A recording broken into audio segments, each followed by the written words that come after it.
Instead of our regular Meshech Chochma where we begin with the Parsha, we'll leave the Parsha for a little bit later. Let's begin with the Meshech Chochma on Megilas Esther, which you'll see if you have the regular Meshech Chochma, it's at the end of Sefer Shmos, and I want to refer to the very last piece in Sefer Shmos. And the pasuk at the end of Megilas Esther, which is the subject of a sugya at the beginning of Masechta Megillah, L'kayim es yimei Purim ha'ela bizmanehem. Let's emphasize that word. Kasher kiyam alei Mordechai Yehudi v'Esther Malka v'kshar kima al nafsham v'al zaram divrei tzamos v'zarkosam. And the Gemara at the beginning of Masechta Megillah, where the Mishnah emphasizes a whole list of days in which you can read the Megillah, starting from Yud Aleph up to Tetzaveh of Chodesh Adar, the Gemara says, let's be medayik in the pasuk. It doesn't say Bizman Nam, which means that they accepted upon themselves the proper dates, but rather it says Bizman Nehem in the plural. And the Gemara says, based on that Bizmanehem harbe zmanim tiknu lehem. It's not just the 14th and the 15th, but there are many other days that were included in the takana of Kriyas HaMegillah. And the Gemara says, well, if you're adding extra days, why is it that you're adding the 11th, the 12th, the 13th, which come before the 14th and the 15th? Why not add days that come after the 15th? Add the 16th and the 17th. And the Gemara quotes the pasuk, V'lo Yava.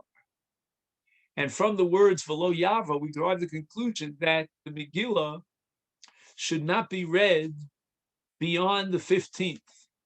So the times for reading of the Megillah are the 11th, the 12th, and the 13th before the 2 days of 14 and 15. But V'lo Yava teaches me that we cannot read the Megillah after the 15th. Now the Yerushalmi raises the following question. What about Seudas Purim? Does this limitation of Lo Yavar, which means that we cannot go beyond the 15th of Adar, apply to Seudas Purim to the same extent it applies to Megilas, the Kriyas HaMegillah? And the Yerushalmi answers no, that there's a difference between the reading of the Megillah, where we apply the principle of Yavar, we cannot read the Megillah past the 15th, as opposed to Seudas Purim, which is not subject to V'lo Yavar, that limitation, and therefore we could have Seudas Purim even beyond the 15th. Now, it's not clear in the Yerushalmi as to why the Yerushalmi opines and doesn't even question this premise that V'lo Yavar doesn't apply to Seudas Purim, and therefore we could have a Seudas Purim on the 16th, which is exactly what we're going to do on this Sunday. So Rabbi Simcha, in his Meshech Chochma, the very last piece that's printed on Megilas Esther, which is here, the last page in our publication, he wants to go beyond, as he always does. And he wants to suggest a new interpretation of Bizmanehem as to answer the question why it doesn't say Bizmanam, which would have been the appropriate grammatical form, and it says Bizmanehem, their times. And he points out at the outset, Ki Eitzel Ha'amim Monim Hayom Yom V'Layla. So with regard to the Yumas Ha'olam, day comes before night, night comes after day. And he says that has tremendous implications when you think about the Vanafochu of the Megillah, meaning let's compare the original Gzeira of Haman and exactly at what times the Jews were meant to be annihilated in his Gzeira, as opposed to the final Nes, the miracle itself, and to the Zmanim that were established to celebrate and commemorate those miracles. And he says the following, that when Haman chose the 13th of Adar, designating it for the annihilation of the Jewish people, Rahman al-Islam, then it meant the 13th by day and the night following the 13th, because for Umos HaOlam, it's Yom and then Laila. And in that sense, the Nes and the miracle, when the Gzeira of Haman was overturned, should likewise be Yom and then Laila.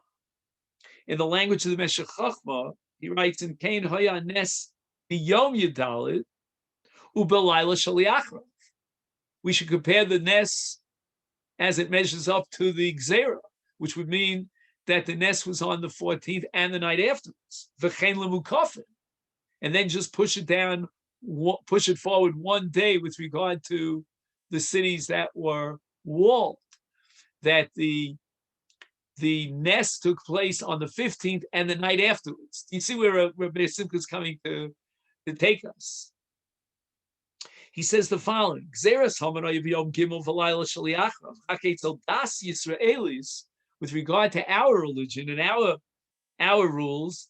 Hayom Holech Achar Laila Lachein Sholach Sfarim L'Kaim Es Yimei Hapurim Ha'ela Bizmanehem. Now here, Rabbi Simcha sheds a brand new light on the choice of the word Bizmanehem, and he says Bizmanehem means that Mordechai, and this was a bit of a surprise to the people, was sending out a message that we should commemorate and celebrate the great miracle, Bizmanehem, according to our time, which means that Lila comes first and Yom second, as opposed to Bizmanam, which would mean the Zman of the Umas HaOlam. So again, you might have anticipated that we should commemorate the day of the 14th and then the night afterwards, because that's where we overturn the Gzeira of Haman, and that's the Nes. But Bizmanehem means, because he's addressing the Jewish people, right? He says, L'kayim esimei Purim ha'ela. He's talking to addressing the Jewish people to the Mekayim these days of Purim, Bizmanehem, meaning in their times, which means Laila and then Yom. Shala Yehudim Shayom Holech Achar Halayla. So the Laila comes first. Now, if this be the case, then we begin to appreciate the Yerushalmi in a whole new light. He says, L'chein Omer Yerushalmi B'Sudas Purim Shechal B'Shabbos, which is only in Yerushalayim in an Ir Mukefes Choma, Ma'achrim, we're going to delay the Seudah until Leil Tesvav. Why? Because again, the Menucha and the Nes would parallel the Gzeira. So we're talking about a Gzeira which in Zmanam would have been Yom and then Laila, which would be the 15th, and then the night going into the 16th according to our calendar. So that it makes absolute sense that in a case where we cannot fulfill the mitzvah of Sudas Purim on the day of the 15th because it's Shabbos, we're going to extend that into Motzei Shabbos. And that's because, as far as the Nes is concerned, which we commemorate through the Sudas Purim, that Nes took place on the night after the day because Yom and then Laila. A beautiful new pshat. And then he says that Hamenucha Hayabo, Menucha meaning the resting from the battle against our enemies, took place at the culmination of the night after the day. Because again, everything was determined by the calendar of the non-Jews. You can't apply the principle of lo yavar with regard to the 16th because the Menucha extended into the 16th. Now, I notice Rav Kuprin has a slightly different approach to understand this, Rav Meir Simcha. He writes that Motzei Shabbos adayin Yom Simcha, l'fi tfisas Yom v'Layla. I'm not sure, but it sounds like he's saying that sort of the day itself expands to include the night beyond it, as far as defining it as a Yom Simcha. So that in terms of the observance of the day, we're going to always start with the night. But we're talking about a definition of a Yom Simcha as a day of Nes corresponding to the Gzeira, then the night is going to follow the day. And that would be the way the original Gzeira was. So if that be the case, then according to Rabbi Simcha, it's not at all surprising that the celebration of Purim can spill over from the day of the 15th into the night of the 15th. And if that be the case, then we're not applying the principle of lo yavar. So what do we do with the principle of lo yavar? We're going to apply that pasuk to the Kriyas HaMegillah, because the pasuk says Hayovim elu nasim nizkarim v'nasim, and that's a reference to the Megillah reading, and on that it says bi lo yavar. And in order to support his interpretation that the night of the 16th in our calendar is also part of this Yom Simcha, this Yontiv, he quotes the end of the Geras mentioned in this pasuk, where Mordechai says to the people of Israel, and I quote, Kasher kimu al nafsham v'al zaram divrei atzomos v'zakosam. Says Rameir Simcha, kishesholach igeres hapurim, lasos k'fi azmanim shal Yehudim. And he was imploring the people of Israel to observe these days as days of holiday and celebration, as the Jewish calendar demands of it. Tfilasan min al-laila, that we begin from Laila. And to prove this, Mordechai says, Divrei Atzomos. Now, the Tzomos of Esther were Laila v'Yom. That's explicit in the Parsha in Megillah Perek Dalet. So therefore, just like the Tzomos of Esther would begin at night following the Jewish calendar and continue into the day, so too our Tzomos, the Divrei Kabbalah, or all of our 4 Tzomos, it's Laila v'Yom. And therefore, what Mordechai was telling them is that as far as the observance of Yontiv is concerned, we're going to do it the Jewish way, according to our rules and our calendar. We're going to start with night and go into the day. Now for Parshas Tetzaveh, let's open up to the beginning of Parshas Tetzaveh. And it's always good to read the Chumash inside. V'atah Tetzaves b'nei Yisrael v'yikchu elecha shemen zayis zach kosis lama'or la'alos ner tamid. Now, there's a few things that we should notice about the structure of the pasuk, which Rameir Simcha is going to build on. First of all, if we divide up the pasuk into its component parts, we have in the beginning of the pasuk the lekicha, to take or designate. That's the first part of this mandate. And then what do we do? Designate shemen zayis zoch kosis, and for the purpose of lama'or. So we begin with the first action of designating, then we go on to the object describing the material, what is kosher for the hadlakas hamenorah, and then finally we get to the hadlaka part, and that's lama'or. And the word lama'or has to do with or, with light. So that the word lama'or is not just indicating what the ultimate goal of this entire seder is, this sequence that starts with lekicha, goes on to shemen zayis zoch, and then it goes on to hadlaka, but it says lima'or. And the meaning of the word lima'or indicates the ultimate purpose of this mitzvah, and that is to make light. Now we get to the second half of the pasuk, and it says la'alos ner tamid, that there's a constant mitzvah of the ner, of lighting the candle. Now, who's going to fulfill that mitzvah? It becomes part of the avodas hakohen. The beginning of the pasuk, on the other hand, is addressing itself to Moshe Rabbeinu, and it goes beyond that. V'yikchu elecha. Chazal always interpret the word el or elecha or lecha as litovascha, litzarkicha. And Rabbi Simcha is going to be bothered in this opening paragraph in the Meshech Chochma as to what benefit would Moshe Rabbeinu be getting from this light, and why is the word elecha appropriate in this context? In the end of the pasuk, when we get to lahalos ner tamid, the Torah drops the ball on a lecha, and it would seem that lahalos ner tamid has nothing to do with sarche or the benefits of Moshe Rabbeinu. And in a very atypical way, Rabbi Meir Simcha begins with the Ibn Ezra. The Ibn Ezra, in turn, is also atypical because he begins with the Mechilta.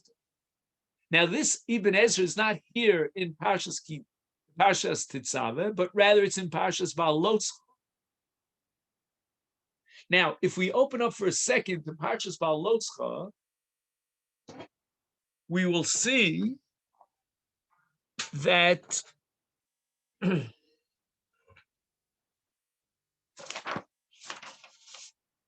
second.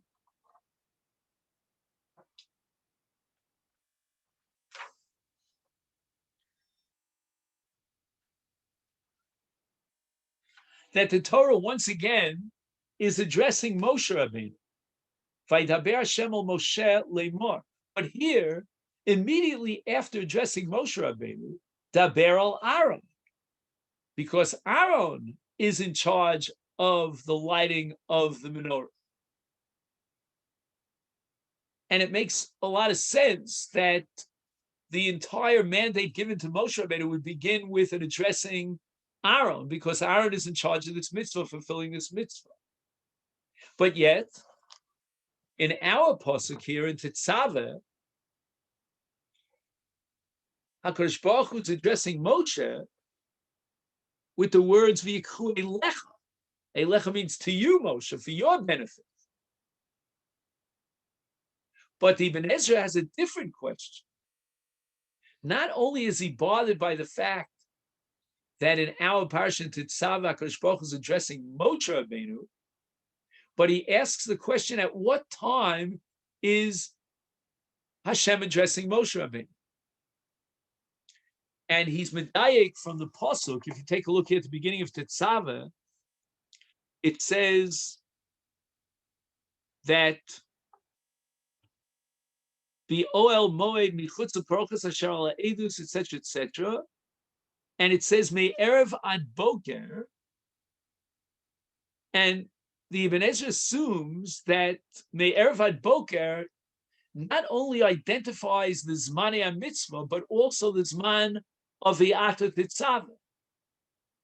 And this leads the Ibn Ezra to a question based on a Mechilta, because the Mechilta states that Kol Dibro Shenidaber HaKadosh Baruch Hu Shenidbar HaKadosh Baruch Hu Moshe Lo Hoyu Ela Biyom Shenemar Biyom Dibra Hashem El Moshe.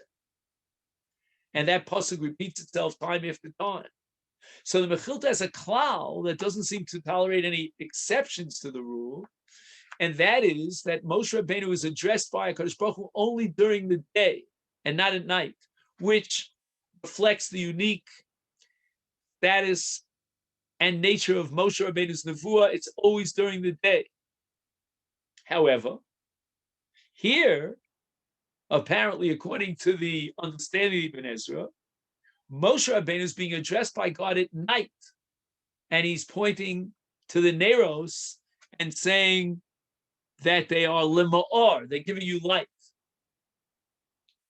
So the Ibn Ezra answers, Mishum shebechol zeh kishahayu haneros dolkim, since the light of the candle is shining, is radiating light, haya kiyom, it's like light. Even though Dibur imo b'layla, even though the Dibur itself is at night, in terms of, I guess, called the biological calendar, but nevertheless, it's kiyom. And therefore, it doesn't violate this rule that kol ma shenidbar l'moshe hayu b'yom, because the light itself makes it into yom. Ulazeh amar v'yikhu elecha pirush l'tzarchacha. Now, Rabbi Meir Simcha, based on this Ibn Ezra, is going to offer a new interpretation of the word elecha, v'yikhu elecha, l'tzarchacha. Chazal didn't darshan the word elecha as l'tzarchacha, but in terms of being consistent with the understanding of Torah of the biblical language, elecha should be for your benefit, litzarkacha. Now, what makes this litzarkacha? That's going to be the subject of this next few lines in Rabbi Simcha.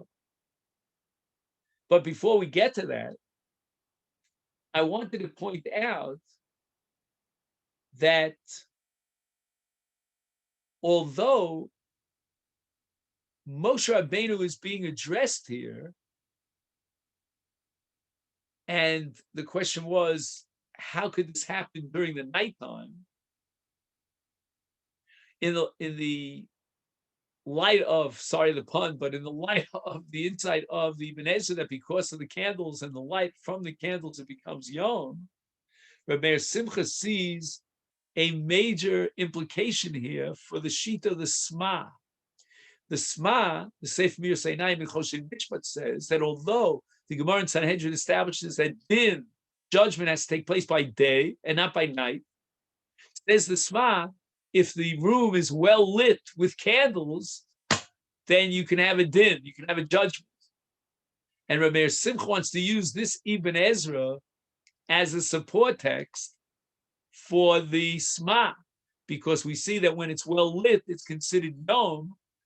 Hence, there's no contradiction to the principle of the Mechilta that all the Diburim to Moshe Rabbeinu were by day. But having said that, what was the Elecha L'Tzarkacha with regard to these Neros that are lighting up the Beis HaMikdash? He says the following: Shaha'adam daito bahir bi'es ha'or.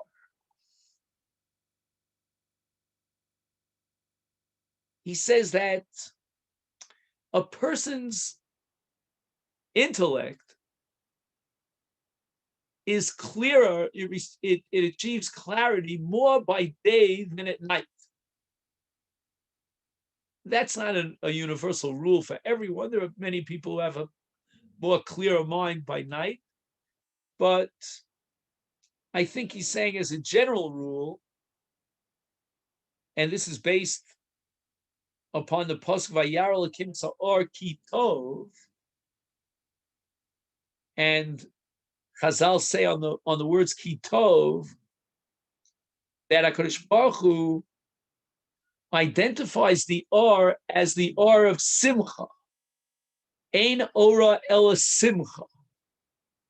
And that Simcha has something to do with the perception of the tzaddikim as they perceive divinity, and the aura of Sheshis Mei Bereishis was so powerful, and it gave a clarity of vision, such that it's only appropriate for tzaddikim. Therefore, HaKadosh Baruch Hu took that aura and he hid it away liyasid lavo for the tzaddikim.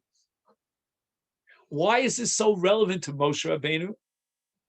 What does Moshe Rabbeinu gain by the aura of the candles at night? Daito boyer bi'es ha'or utzorech achanas nefesh Moshe la'dibur. Or and light is a perfect time for contemplation or meditation to prepare one for nevuah. And therefore, nevuah comes to Moshe Rabbeinu by day because he's perfectly clear and prepared during the day. But Moshe says, HaKadosh Baruch Hu tells Moshe that take these lights at night, and that's going to make it like day, so that you're already prepared for the dibur, and you'll have the clarity of thought and meditation at night that is normally associated or appropriate for the day.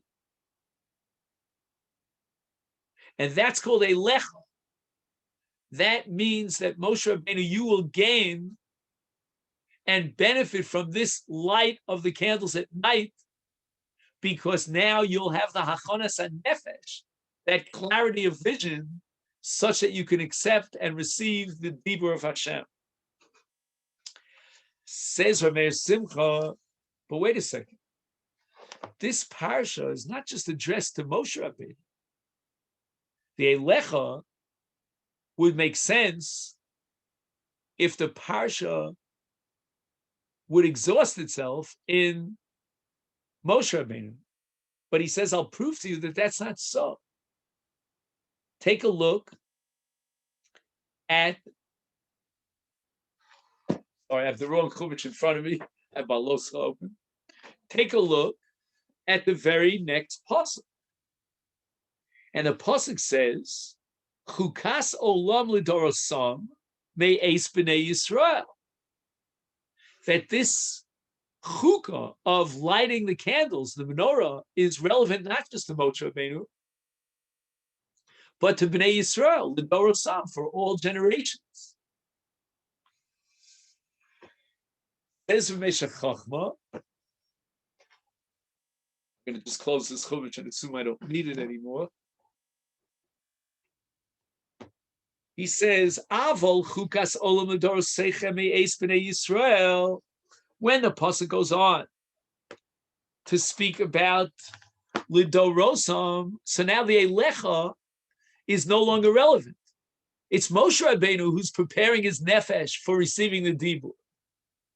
Rabbi Simcha assumes that's not true for your rank and file citizen of Bnei Yisrael. So what benefit do they get from the light? And the answer is chukas olam. They don't get any benefit from the night. Shelidoros hu chok b'li tam ugzera hi milfanai. And he quotes the language of Chazal with regard to the mitzvah of Hadlakas and Ner Shebemigdash. Klum li ora ani tzorech? Do I need your light?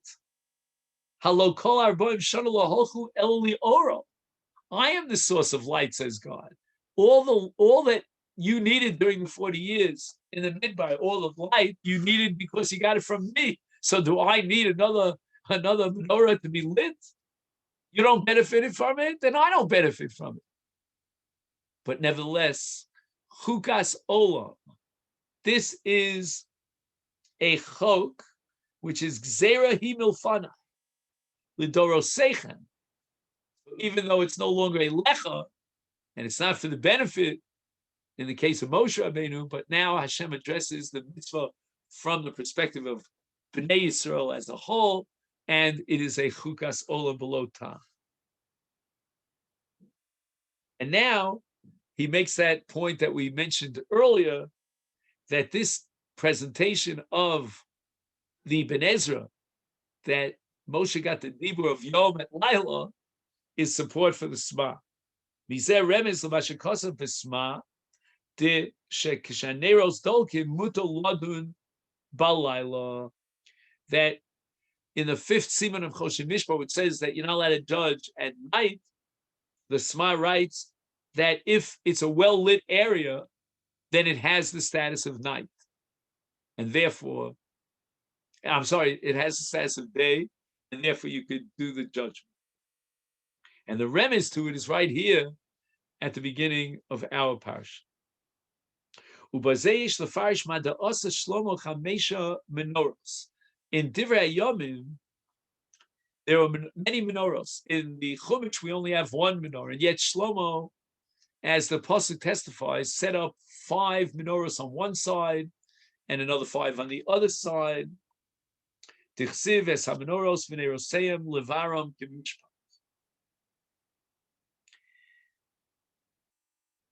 Now, Rashi in Divrei Yomim, apparently because he is inhibited about the fact that Shlomo Melech had another 9 menorahs when the Torah obligates us in 1 menorah, Rashi says that pa'amim bazu upa'amim bazu, that Shlomo Melech never in fact lit more than 1 menorah at the time. The Torah only tells us to light 1 menorah. Rashi doesn't explain why 10 menorahs. I mean, take 1 menorah as the Torah enjoined us to do and light the 1 menorah. Why this, moving back and forth from 1 menorah to another menorah? Says Rav Meir Simcha, ubipshuto hayamadlik b'kulon. If Shlomo Melech took 10 menorahs, then Simple pshat would be that he lit all 10 menorahs. And with all due respect to Rashi, who says he only lit one, what about the pshuto shel dava? Now, I wasn't sure exactly why Rabbi Simcha was so convinced that El Pshuto, he lit all 10. What was that missing piece of the puzzle? And I'd like to suggest that there may be two different dimensions to the mitzvah of Adloka Saner Shebemigdash. One is in the Maisa Adloka, which is a mitzvah vis-a-vis the menorah. And then there's another mitzvah vis-a-vis the Migdash itself. The Heichal should be lit up. And there could be common nafkaminas. For example, it could be that the Maisa Adloka has to be done, implemented by a Kohen, but it could be that as far as having the Migdash lit up, if let's say Yisrael would light the menorah, he's not a Kohen. Again, he can't go into the Heichal to light the menorah, but let's say they took the menorah outside of the Heichal, in the Azara, and he lit the menorah in the Azara, and then they brought the menorah into the Heichal. That would be a Kiyum mitzvah because the Beis HaMikdash is now lit up by the menorah. So that on the one hand, the Torah commands one menorah to be lit. That's the Maisa Adloka.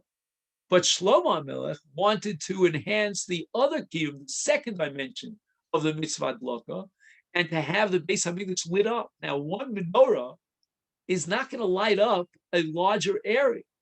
It'll be restricted to light near the menorah. And therefore, Shlomo HaMelech wanted to put out another 9 menorahs in order to light up the Beis HaMikdash. And then he writes, V'ayin b'yalkud melachim. And the language of the Yalkud in Medrash is Al Kulon Hoya Misader. And Rabbi Simcha thinks that the word Misader indicate that he lit all of the menorahs. And in the note here on the bottom, the Yalkud says, Afal pi chosa Shlomo eser shulchanot lo yom Misader lehem ponim lechem aponim tchila ela al shel Moshe. So that the pasuk in Divrei Yomim testifies that Shlomo Melech had organized 10 shulchanos. The Torah commands us in one shulchan for the lechem aponim. And the language of the Yalkud is that the one shulchan that was Moshe Rabbeinu's shulchan, that was placed first in the placement of the lechamim. That shulchan was placed mitchila. Lo haya misar lehem lechem aponim tchila ela al shel Moshe, but emphasize the word tchila. V'achar kach haya misader al kulam. And when the pasuk says ve'al shulchanos, it's referring to many, multiple shulchanos, and there was lechem panim on each of the shulchanos. And then the Medrash says, Afal pi chosa Shlomo eser menoros lo haya mavir tchila ela shel Moshe. Shenemar umenoras hazov v'neroseha. V'achar kach mavir es kulam. So that there was one Maisa Adloka, b'toras mitzvahs Maisa Adloka, and that was tchila, that was Moshe Rabbeinu's menorah, and then the balance of the 9 other menorahs were lit by Shlomo, not by himself, but by one of the Kohanim. And now we're saying, not like Rashi, who says that only one of the menorah, one at a time, there was a rotation, but all the menorahs were lit. Now Rabbi Simcha wants to try to explain the reason why the number 10 comes up. Where did the number 10 come from? And at this point, in the next paragraph in his presentation, he goes into a great detailed discussion about the ratio between the area of the Mishkan and that of the Beis HaMikdash of Shlomo.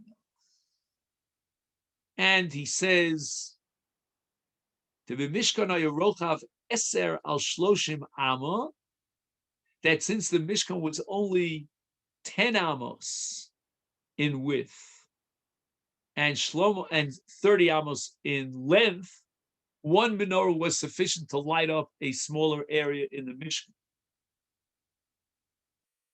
But in Cain, al kol cheshbon, now we have to make a cheshbon if the ratio of one menorah is to 30 by 10 amos, then how many menorahs will we need for a larger area? So that as far as the Mishkan is concerned, the cheshbon is shlosh meos amma, so we're going to multiply 30 by 10, and we get 300. Komoso Eser Amma was 10 amos in high. Ulfi Zeh Cheshbon HaHechel Shabana Shlomo. Now we jump over to Shlomo Melch's Migdash. Hayashishim Al Rochav Esrin. We know that the dimensions of the Heichal was 60 by 20.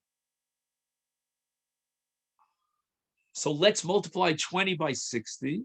Fu Elefu Shnemeos. It's 1200. Bekomaso Shloshim. Im Kain, who Gimel Pa'amim Kacha. Right? We started with 300, which is the total area of the Mishkan, the Heichal of the Mishkan. And now we determined that the Heichal of Shlomo Melech in the Migdash was 1200.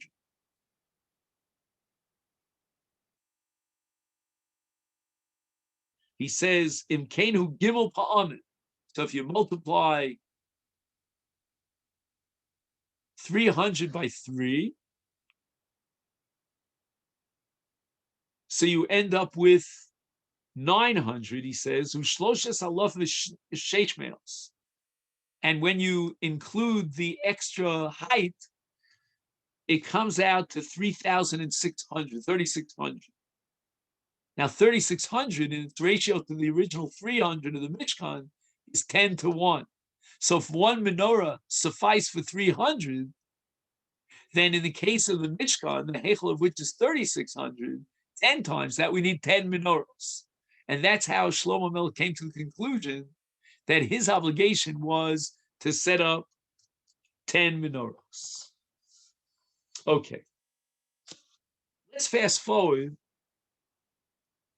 to Perek Chav Ches, Pasuk Tes. We're skipping a few paragraphs here in the Meshech Chochma. And let's open up the Chumash first. And it says the following: V'lakachta shtei avnei shoham upitachta aleim shmotz b'nei Yisrael. And the Torah goes into detail about the avnei shoham and the choshen. Ine v'shehem. Just one second. Vishoam, I meant to say. Vishoam, meaning the Avnei Shon Bechoshen. Right, there were 12 stones. And he says, Lamata, we have Yosef. Now, Yosef is a remez to Klal Yisrael, because Klal Yisrael are called on the name of Yosef. So the Shoam, which is really for Shevet Yosef, where the Torah says Atur Arvi Tarshish Shoam v'Yishpeh, that's later on, but it also is going to function representing all of the Shvatim, because Shevet Yosef is considered Shakul Keneged Kol HaShvatim, and he quotes a Medrash to that effect. The Medrash says, Shimu Dvar Pella Ma'u Omer Hine Basi Ayom Rishon L'Chol Beis Yosef. Why does Shmuel describe the people of Israel as Beis Yosef? El Shekol Yisrael Nikru Al Shem Yosef. And in the Medrash proves this from the pasuk in Amos, which you'll see here in Rabbi Simcha. Ulai Yichanen Hashem She'eris Yosef. That Hashem should have compassion on what's ever left of Shevet Yosef. What does that mean? It's reference to Klal Yisrael. And that's the Medrash Shokar Tov, which interprets this pasuk in Amos. Now he says the following.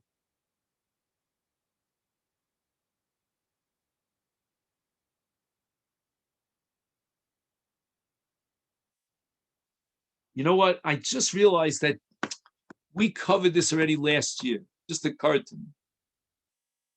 So rather than repeat ourselves, let's fast forward to Perek Chaf Ches Pasuk Chaf. I like to every year get a chance and opportunity to learn a different piece in the Meshech. So it says here, Vatur vish tarshish v'shoam v'yochpei v'shubatzim zahav iu b'milu osam.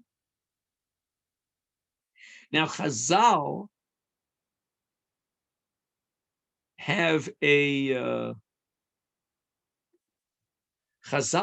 a statement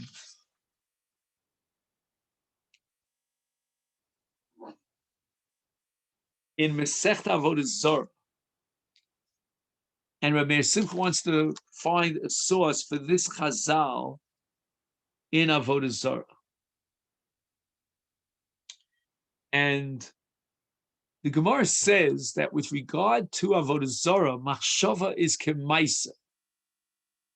In other words, even if a person has thoughts of accepting a deity, Rachmana litzlan, that also constitutes a violation of Avodah Zarah. That's called machshava kemaisa, which is very unique to the Avera of Avodah Zarah. So now let's look at this parsha and see if we can find, says Rabbi Simcha, a source for this statement in Chazal. Now, we're looking at a number of different psukim here, one with regard to the ephod and another with regard to the stones on the Chochma. With regard to the ephod, let's take a look at Pasuk Ches. It says, V'cheshev afudaso asher olav kimasehu mimenu yir, etc. So Meir Simcha is medayek that since Chazal tell us that of all the begodim that were worn by the Kohanim in the Beis Hamikdash, which was the ephod, each beged is designated as a kapara to be mechaper for a different avera. The ephod is mechaper al avodah zarah. And with regard to avodah zarah, as we said before, machshav is kemaisa. So the opening part of this pasuk says, "V'cheshev afudasa." Cheshev means the machshava, and the end of the pasuk says, "Kimaasehu," that the cheshev is kimaasehu. That is perhaps a source in the Torah for that halach. Now, getting back to the avonim, and that's pasuk chaf. So the Torah says, Tarshish, Shoam, and Yashpeh, and they shall be set in gold in their fillings. Bim milu osam. Says Meir Simcha,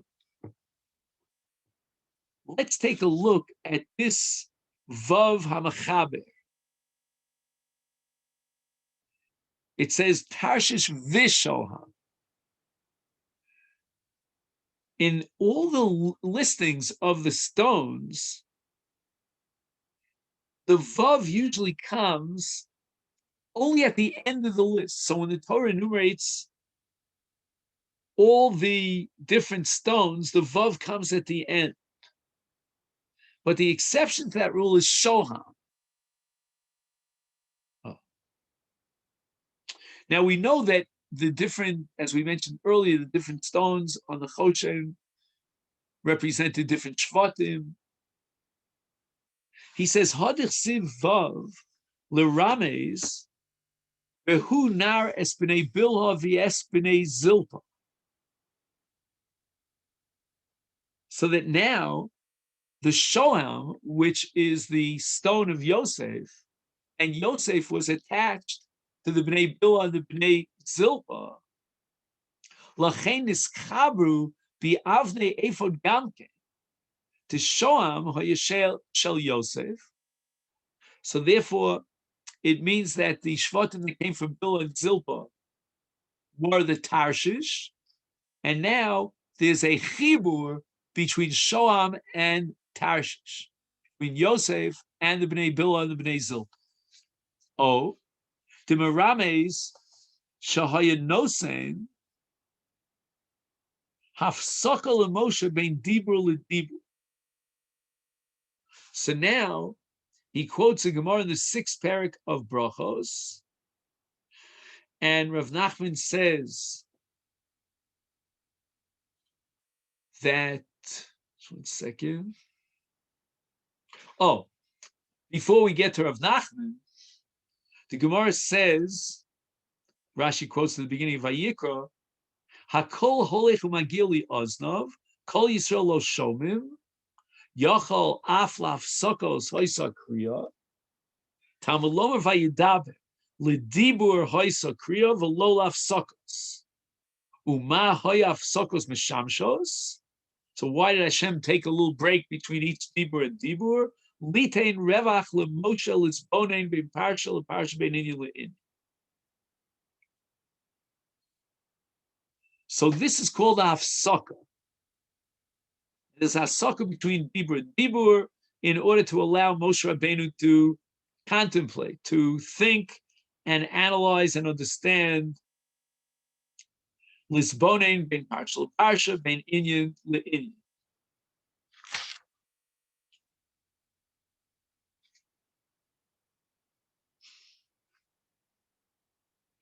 So now, Rabbi Simcha is offering in his second interpretation that the Vav is not a Vav HaMachaber, but rather a Vav HaMafsik. It's this and this as two separate things in order to give Moshe Rabbeinu a hefsek bein dibur l'dibur.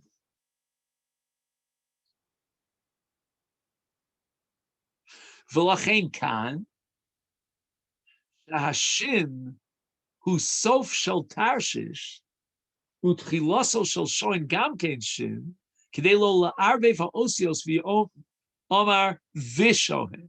In other words, just like we said that the Vav indicates hafsaka, here the Vav is hafsaka because the end of Tarshish and the beginning of Shoam is the same letter Shin. So you would have read it V'Tarshish Shoam, V'Tarshish Shoam, as if there were one long word with only one Shin.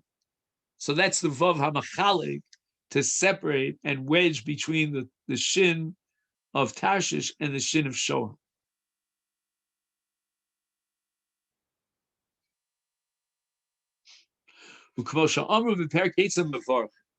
But now we'll get to Rav Nachman. Gabi Hamotzi Shalola Arev Haosios Ubeperka Yikori Gabi Kriyat Shmayin Sham says the following, that the Gemara in Brachos in the name of Rav Nachman says Hamotzi Lechem in Haaretz, and Rabbi Yirmiyah Brei Kume Rabbi Zera and he said Motzi Lechem in Haaretz. The Kalse Mashik Rabbi Nachman and the Nehemiah, excuse me, and the Gemara prefers Hamotzi. Why? Shalol Arbev Roshe Osios. In other words, Baruch Atah Hashem Elokeinu Melech Ha'olam, ending with a mem, and then Motzi Lechem in Haaretz, beginning with a mem.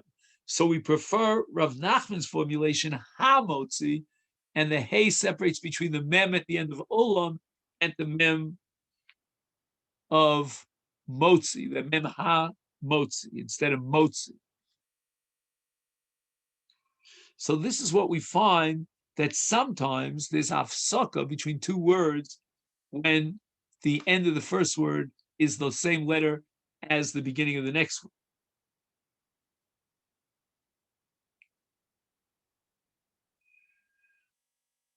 Ubegemara Megilah, Where is this Gemara Megillah? He says on Daf Yud Beis, Vakorov Elov Karshana Shesar Admosa Tarshish, and Omer of Levi, Kol Posik Zel Shem Karbonos. Karshana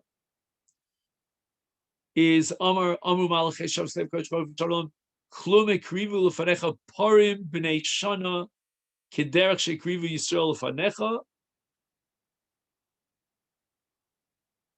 Okay, so that's as far as Karshana. Shesar Klum Ekrivu Lefanecha Shtei Torim.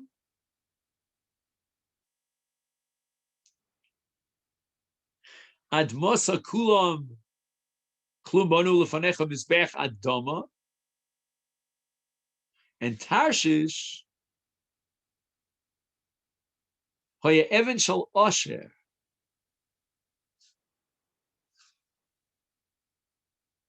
Klum Shimshu Bebigdei Kahuna Lefanecha Tichsiv Behu Tarshish. So in the Medrash on Megillah, the defense of the Malachim by using the word Tarshish, because Tarshish is now a symbolic metaphor for Klal Yisrael, it's the Tarshish that represents the Bigdei Kahuna, the Tarshish that we're seeing here in our pasuk. Now, we said that each stone represents a different shevet. In this case, the Tarshish represents the shevet of Asher. And why is that so?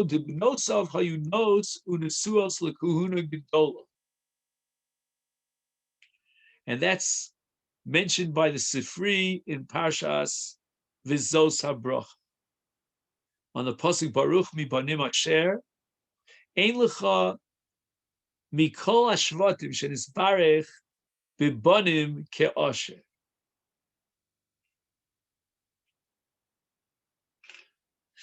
And the Medrash Rabbah says, Zeu limud zchus al Yisrael shehem hayu megadlim bas noah b'tznius sheteiru l'kohen gadol ha'oved b'migdash.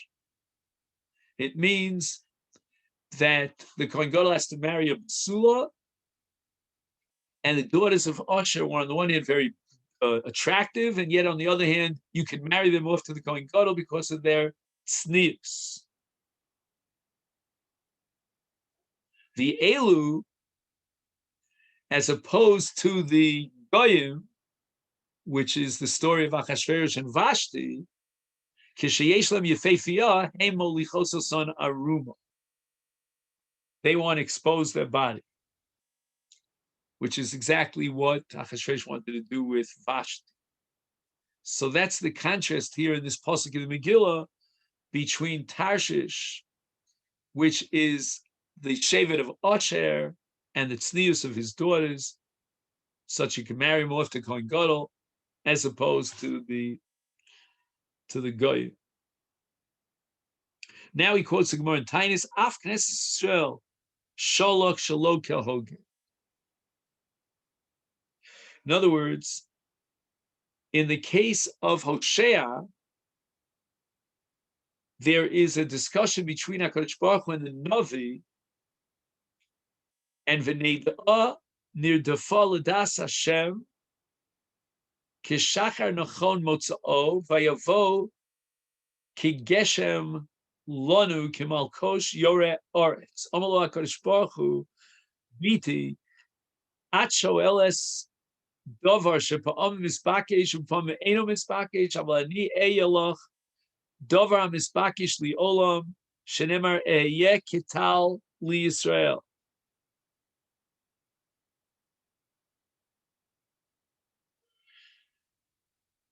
So that HaKadosh Baruch Hu says that if you, the Navi, are asking questions, that's not proper, because my love for the people of Israel is such that I will be with them li olam, eya ketal li Yisrael. Just like tal is always needed, so too there'll be a connection between HaKadosh Baruch Hu and Knesset Yisrael. Avalani esalachem dover shenirali olo shenever hein al kapayim chukosayich. And this is a pasuk in Yeshaya. Ha'inyan, what is this all about? The picture sheyia beis hamigdash banui v'sham nosei hakohen hagadol shmos hashvatim b'nei Yisrael l'fnei Hashem l'zikaron alibo bi'avnei chochev v'al kseifa bi'avnei ephod pituchei chotzem u'pa'amim nichse.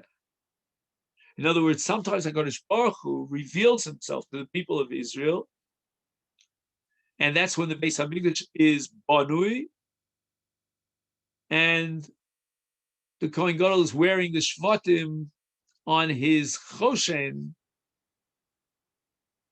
and that's a zikaron in front of HaKadosh Baruch Hu of the shvatim.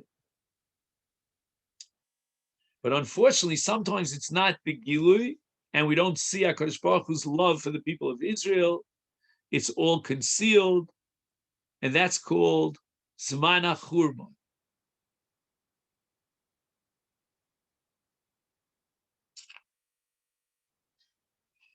Now HaKadosh Baruch Hu says to Bnei Yisrael,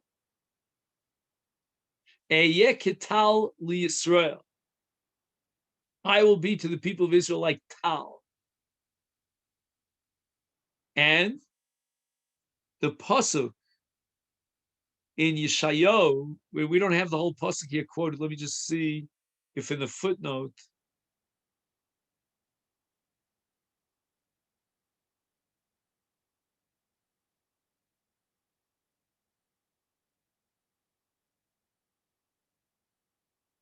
Okay, I'm not finding right now the whole pasuk. We'd have to open up the Navi, but he says, "Heishiv al kapayim chukosayich."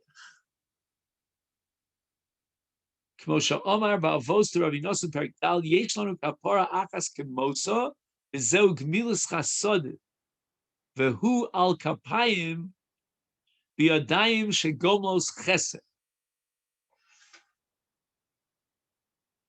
So this is the constant chesed of HaKadosh Baruch Hu, as it were, supplying the needs for Klal Yisrael. And we deserve this if we also are gomlei chasodim. So again, let's just summarize what we got in this Rameh Simcha. First of all, we have the vav between Tarshish and Shoham, Vishoham, and that indicates a chibur, a connection between the two. Or alternatively, the vav is a vav machalek, which means a hafsaka between two separate topics, so to speak. And here also, we have the hafsaka between Tarshish and Shoham, representing two different shvatim. And the word Tarshish, which appears in Megilas Esther, is an allusion to the Big Day Kahuna. And since this stone of Tarshish represents Shevet Asher, the emphasis on Big Day Kahuna is appropriate because the daughters of Asher were in fact married off to the Kohanim Gedol. And this all ties into the concept of tznius, that in Asher they were outstanding in being megadol bas noe b'tznius. Despite her good looks, it was always b'tznius. And that, we said, is in contrast to the nations of the world.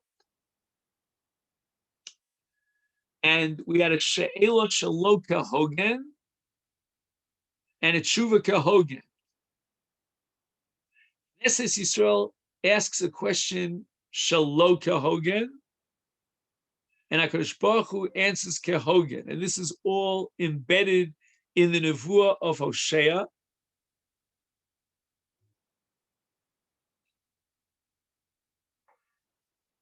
And apparently, from the pasuk it says, "Vayovo ki geshem lonu ki malkosh yore eretz."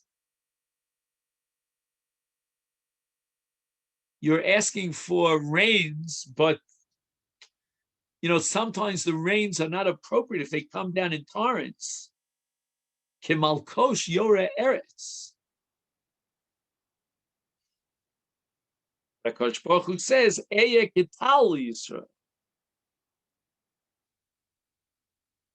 Furthermore, Klal Yisrael turned to the HaKadosh Baruch Hu in Hosea, and they say, "Somani kechosem al libecha, kechosem al zroecha."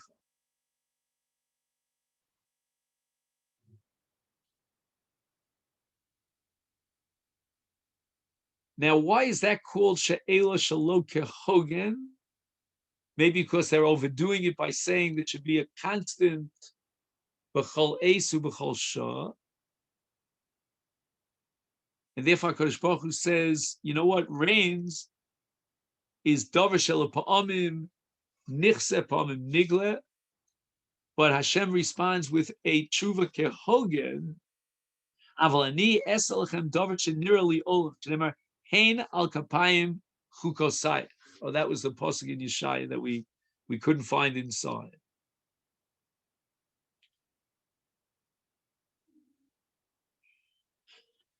So the shemos of Bnei Yisrael that are worn on the ephod in the avonim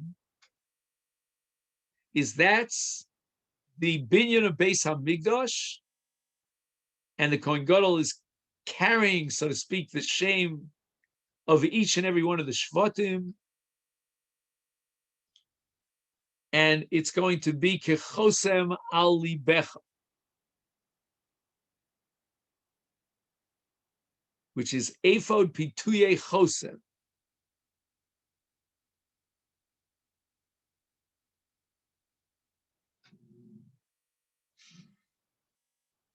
Sham notzei HaKohen Gadol shemos hashvatim b'nei Yisrael lifnei Hashem lizikaron al libo bi'avnei shoha bi'avnei choshen.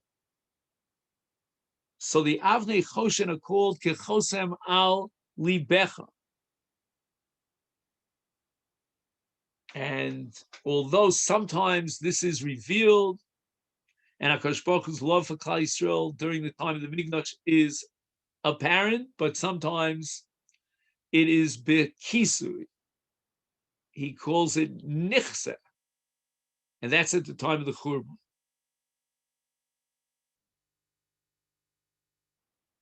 So what's al kapayim chukosecha kemosha omer bi avos yesh lanu kapara achas kemosa.